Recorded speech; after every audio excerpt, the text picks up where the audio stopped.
ജിയാനെ എന്താ ചില മേഘങ്ങള് കറുത്തിട്ടും ചിലത് വെളുത്തിട്ടും ഇരിക്കുന്നത്? അതിന്റെ പിന്നിൽ സിമ്പിൾ ഒരു സയൻസ് ഉണ്ട്. നമുക്കൊന്ന് എക്സ്പ്ലോർ ചെയ്താലോ? അത് നമുക്ക് ചില ക്ലൗഡ്സ് എന്താ വൈറ്റ് കളർ എന്നുള്ള എക്സ്പ്ലെയിൻ ചെയ്ത് തരാം. നമ്മുടെ സണ്ണിന്ന് ലൈറ്റ് വരും. ആക്ച്വലി നമ്മളെ ക്ലൗഡ്സ് എന്താ വാട്ടർ ഡ്രോപ്ലെറ്റ്സ് ആണ്. അപ്പൊ ഈ സണ്ണിന്ന് വരുന്ന ലൈറ്റ് ഈ ക്ലൗഡിൽ വന്നിട്ട് സ്കാറ്റർ ആവുകയാണ് ചെയ്യാം. അപ്പൊ ഈ വാട്ടർ ഡ്രോപ്ലെറ്റ് നിന്ന് സ്കാറ്റർ ആവും. അപ്പൊ എല്ലാ കളേഴ്സും നമുക്കറിയാം സൺലൈറ്റിൽ 7 കളേഴ്സ് ഉണ്ട്, വിബ്ജിയോർ എന്ന് പറയുന്നത്.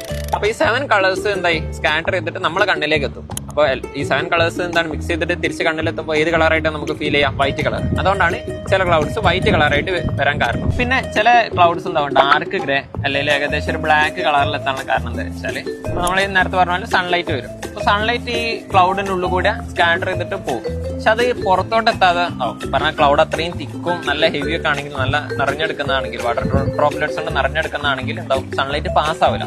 അപ്പൊ എന്താവും നമുക്ക് സൺലൈറ്റ് എത്തിയില്ല, എന്താ നമുക്ക് ഫീൽ ചെയ്യുന്ന കളർ എന്താ ഡാർക്ക് ബ്ലാക്ക് കളറാണ്. അതുകൊണ്ടാണ് ചില ക്ലൗഡ്സ് ഡാർക്ക് കളർ ആവാൻ കാരണം. പിന്നൊരു ഡൗട്ട് ഉണ്ടായത്, ജിയാനവിടെ